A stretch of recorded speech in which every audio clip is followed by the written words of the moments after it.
My wife looked the judge straight in the eye and said, "He has no proof." Her voice didn't shake. Her hands didn't tremble. And for half a second, I almost believed her. Then I stood up, walked to the bench, and handed the judge a USB drive. 10 seconds. That's all he watched. 10 seconds before his jaw tightened, and his eyes shifted back to my wife. She went pale. Not confused. Not surprised. Pale like someone who just realized the floor beneath them was never real. Folks, Uncle Mickle here. And before I get into the rest of this, do me a favor and drop a comment telling me where in the world you're watching from, and what time it is right now. And if stories like mine hit you where it hurts, go ahead and hit that like button and subscribe. Helps Uncle Mickle keep bringing you the truth nobody else wants to talk about. Now let me pull you back a little. Back before the courtroom. Before the USB. Before I learned just how quiet betrayal can be. It was a Wednesday morning. Gray sky.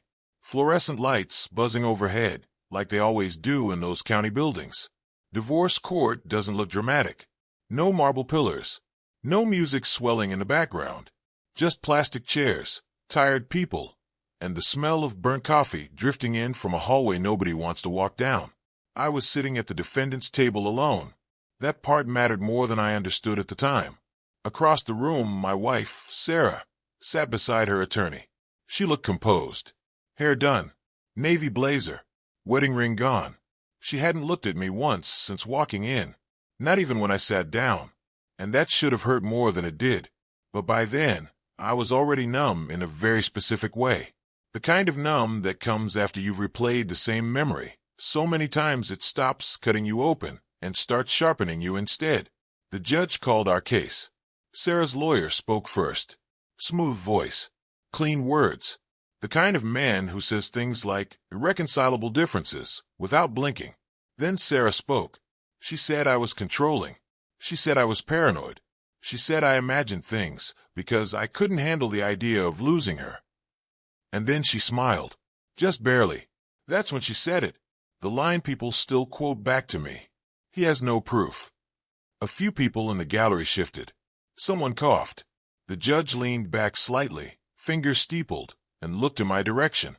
"Mr. Mickle," he said, calm as rain, "do you have any evidence to support your claims?" That was the moment everything balanced on. And I didn't rush it, didn't argue, didn't explain. I reached into my jacket pocket and felt the weight of that USB drive. Plastic. Cheap. Black. Nothing special about it at all. Funny thing is, months earlier, I almost threw it away. I stood, walked forward, handed it to the bailiff. The judge plugged it in. 10 seconds passed. That's all it took. And here's the thing I didn't understand back then. That moment didn't start in that courtroom. It started long before Sarah ever said she was unhappy. Long before the first argument. Long before the night she told me, "You're imagining things." Because betrayal doesn't arrive screaming. It whispers. And the worst part, the first lie didn't come from her mouth. It came from mine. "We're solid." She'd never do that. I don't need proof. I told myself those things for a long time. And if I'd kept believing them, there would have been no USB. No pale face. No truth in that courtroom. Just silence. And that silence almost cost me everything.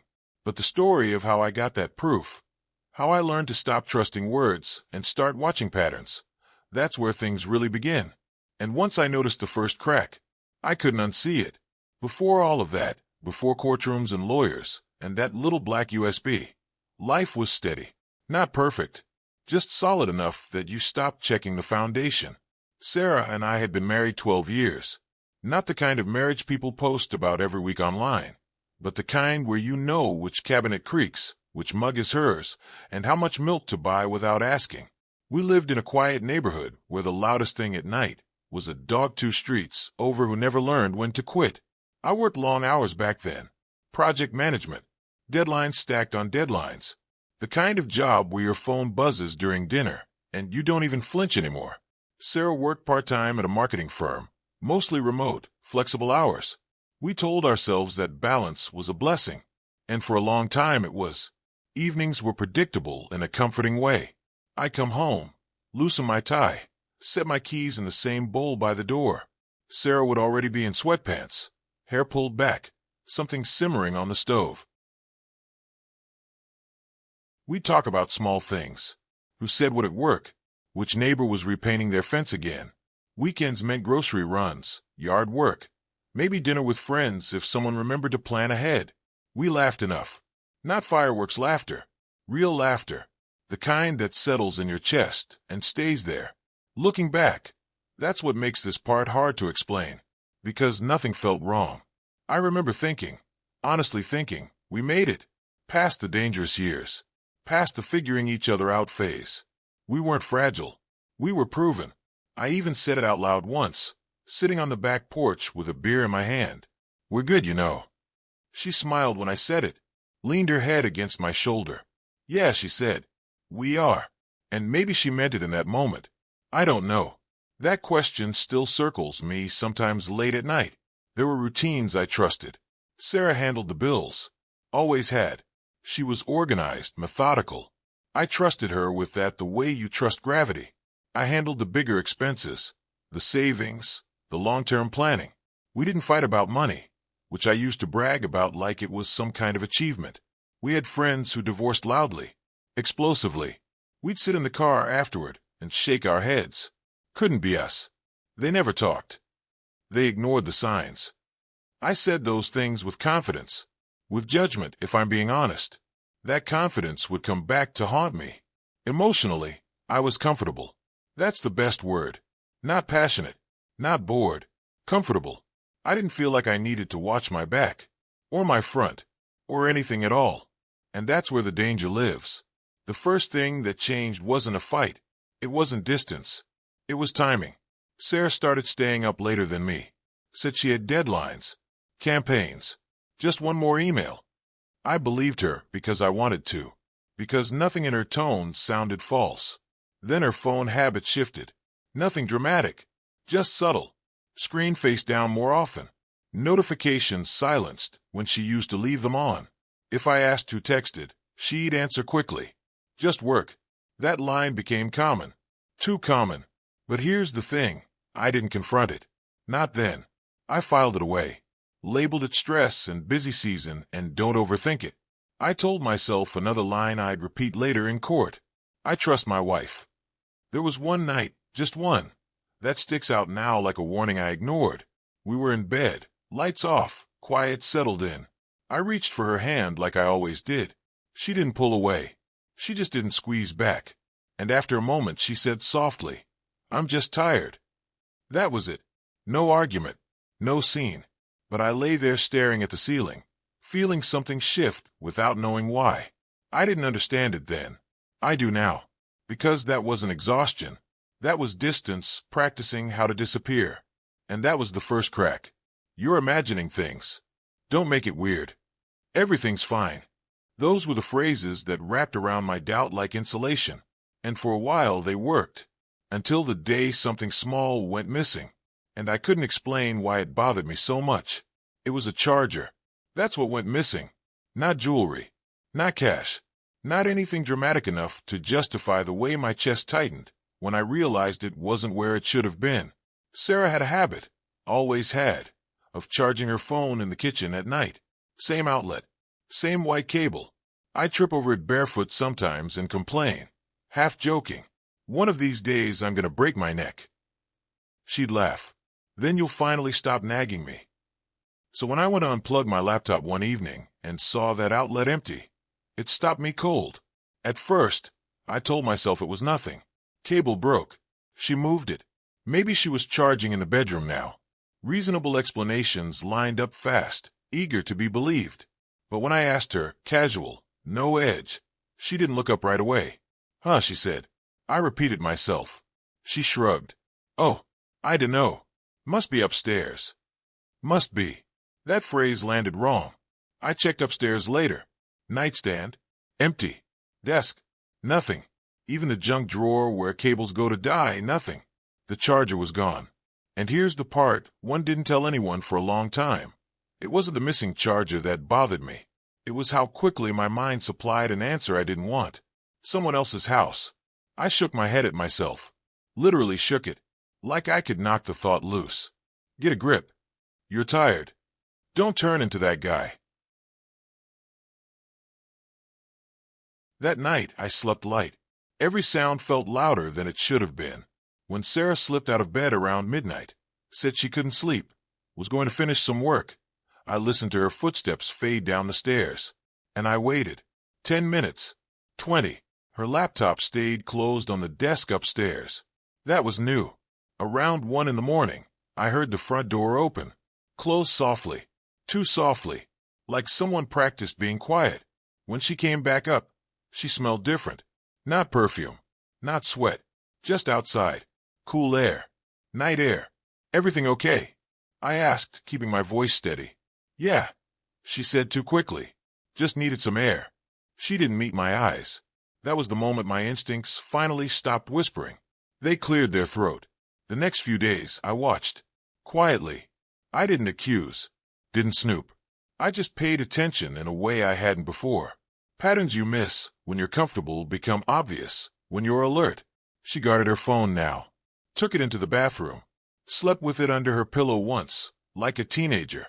Changed her passcode. Security update, she said. Work requirement. I nodded, but my gut didn't. I started noticing time gaps. Errands that took too long. Grocery runs that didn't line up with what came home. Her car mileage jumped faster than it should have. And still, I didn't want to know. Because knowing meant everything after would be real. The inciting moment, the one that pushed me past the point of pretending, came on a Sunday afternoon. Sarah said she was meeting a friend for coffee. Jennifer. Someone I knew. Someone safe. I watched her pull out of the driveway. And 10 minutes later, Jennifer texted me. Hey, random question. What coffee place did Sarah say she was meeting me at? I stared at the phone. Then typed back. You're not meeting today. The dots appeared. Disappeared. Appeared again. No, why? That was it. That was the line where the ground finally cracked open. I didn't respond right away. I just sat there, phone in my hand, heart thudding in my ears. The house felt different. Like it knew something I didn't yet. I didn't chase Sarah. Didn't call her. I did something much quieter. I opened my laptop. I checked the shared calendar, the bank app, the phone plan usage. Small things. Ordinary things. The kind of things you're allowed to look at in a marriage. And what I saw didn't scream betrayal. It whispered coordination. Extra data usage late at night. Rideshare charges nowhere near coffee shops. Gas purchases across town on days she worked from home. I closed the laptop and sat back. Something's off. You're not crazy. Don't confront yet. Those became my rules. Because I knew this much. If I asked the wrong question too early, the truth would vanish. And whatever was happening, Sarah didn't think I was watching. Not yet. And that made all the difference. I didn't plan to cross the line that night. I told myself I was just checking something small. One detail. A loose thread you tug gently, just to see if it's attached. I even said it out loud to the empty kitchen. Just one thing. Sarah was asleep upstairs. Or pretending to be. Her phone buzzed once on the nightstand, soft and quick, like it didn't want to be heard. I stood there at the bottom of the stairs longer than I care to admit, staring up like a kid deciding whether to break a rule he can't unbreak. I went up anyway. Her phone was face down. I didn't touch it at first. I just stood there, listening to her breathing, steady and even. The passcode change stopped me cold. That alone was proof of something, but not enough to end a marriage. I backed away, and that's when I noticed her laptop bag by the dresser. She never left it there. Work stuff stayed in the office downstairs. Always. She was particular like that. So when I unzipped the bag, my hands were already shaking. Not with fear, but with that awful certainty that shows up right before your life splits in two. The laptop was there. Closed. Powered down. But underneath it, tucked flat like it didn't want to be seen, was a small black dash cam. I didn't recognize it. My heart started pounding in my throat. I picked it up, turned it over, and saw the tiny memory card slot on the side. Why would she have this? Why hide it? I took the card out and slid it into my own laptop downstairs. I remember thinking, this is it. This is where you stop. This is where you choose ignorance and keep your life intact. I didn't stop. The folder opened automatically. Dates. Times. Short clips. At first, it didn't make sense. Just driving footage. Daytime streets. Familiar intersections across town. Then voices. Her voice. Laughing in a way I hadn't heard in months. A man's voice answered. Too close. Too comfortable. I clicked another file. The camera angle changed. Parked. Dark. The interior of a car lit by streetlight. Her hand reached across the console. Fingers intertwined with someone else's. I felt the room tilt. I didn't cry. Didn't shout. Didn't throw the laptop. I sat there and watched the rest, because at that point, not watching would have been worse. The worst clip wasn't explicit. It was intimate. Them talking. Planning. Coordinating times. Complaining about me in a way that wasn't cruel, just dismissive. He doesn't notice. He trusts me. This is easier than I thought. That last line burned. I paused the video and stared at the frozen frame of her profile. The woman I built a life with. The woman who said we're good and meant something very different than I did. That wasn't the worst part. The worst part came when I checked the timestamps. This had been going on for over a year. A year of shared dinners, vacations, family holidays.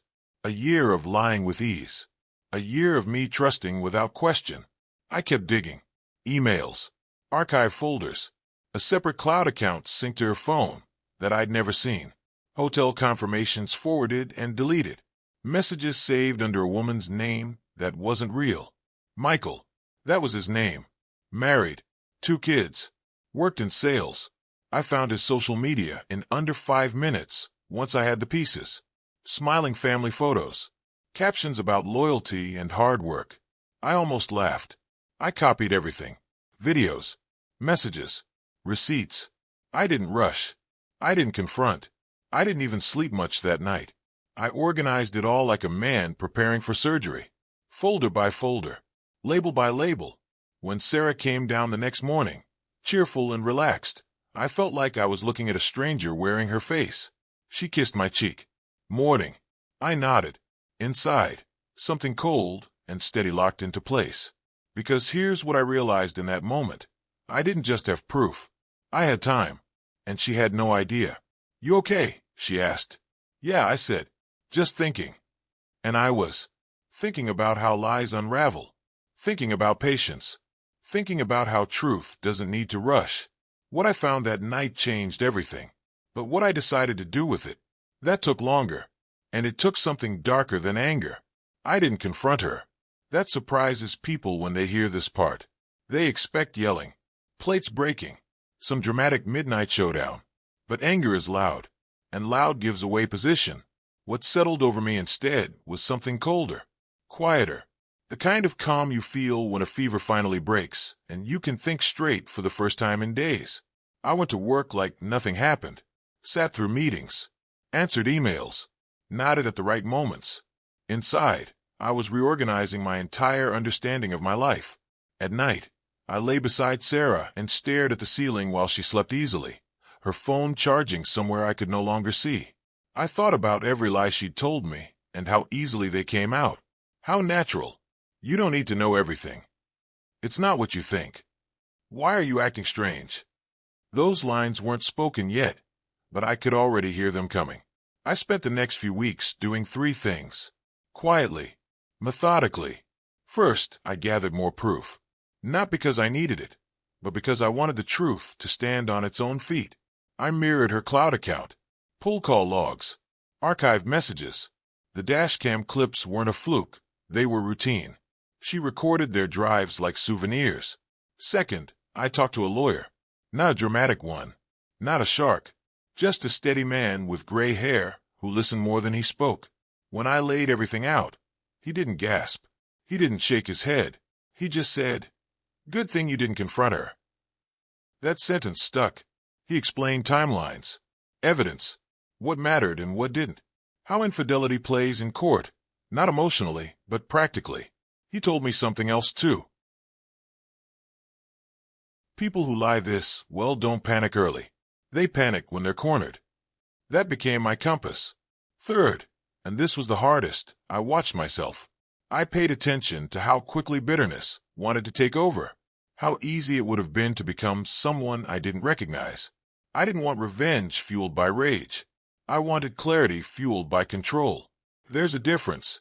Sarah started pulling further away during this time. Probably sensed the shift. The calm. She tried to provoke arguments once or twice. Little jabs. Passive comments. You're so distant lately. Is something wrong? I kept my voice even. Just busy. The irony didn't escape me. At night, I sorted the files. Not obsessively. Carefully. I trimmed clips. Chose moments. Not the worst ones, the clearest ones. The ones that showed intent, planning, deception. I didn't need to show everything. Just enough. Somewhere in that process, grief showed up. Not the dramatic kind. The quiet kind. The kind where you realize the future you were picturing doesn't exist anymore, and you have to stop reaching for it. I mourned the version of Sarah I thought I married. The version of myself who trusted without reservation. The life that ran on assumptions instead of facts. But grief didn't slow me down. It sharpened me. The turning point, the real one, came the night Sarah told me she wanted a divorce. She said it calmly, like she was ordering off a menu. I'm not happy anymore. We've grown apart. This isn't working. She didn't mention Michael, didn't mention the lies. She framed herself as brave, honest, done trying. I nodded slowly. If that's what you want, I said. She blinked. Just once. Like she expected resistance. Begging. Questions. None came. I think it's for the best, she added. Okay, I said. That was it. Inside, something clicked into alignment. Because now the path was clear. She thought she was leaving clean. Thought the narrative was hers to control. Thought I was walking away confused, hurt, and empty-handed. We can keep this civil, she said. No need to make it ugly. I almost smiled. Instead, I said, I agree. And I meant it, because what I was planning wasn't ugly. It was precise. I scheduled nothing. I rushed nothing. I let her file first. Let her lawyer posture. Let her confidence grow. Every day she underestimated me made the ending stronger. And as the court date approached, I placed one small object in my jacket pocket each morning. That USB drive. Lightweight, silent, patient, just like me. And when the time came to finally use it, I knew exactly how quiet the room would be. The courtroom was quieter than I expected. Not dramatic quiet, not movie quiet, just that heavy, held-breath silence that settles when people sense something is about to tilt. Sarah's lawyer finished speaking and sat down like he'd just closed a deal. Sarah nodded once, almost imperceptibly. Confident, comfortable, clean. Then it was my turn. I stood slowly. No rush. No papers in my hands. That alone caused a small ripple. Judges notice things like that. The judge looked at me over his glasses. Mr. Mickle, he said, you've made some serious claims here. Do you have any evidence to support them? Sarah didn't look at me. She stared straight ahead, jaw relaxed.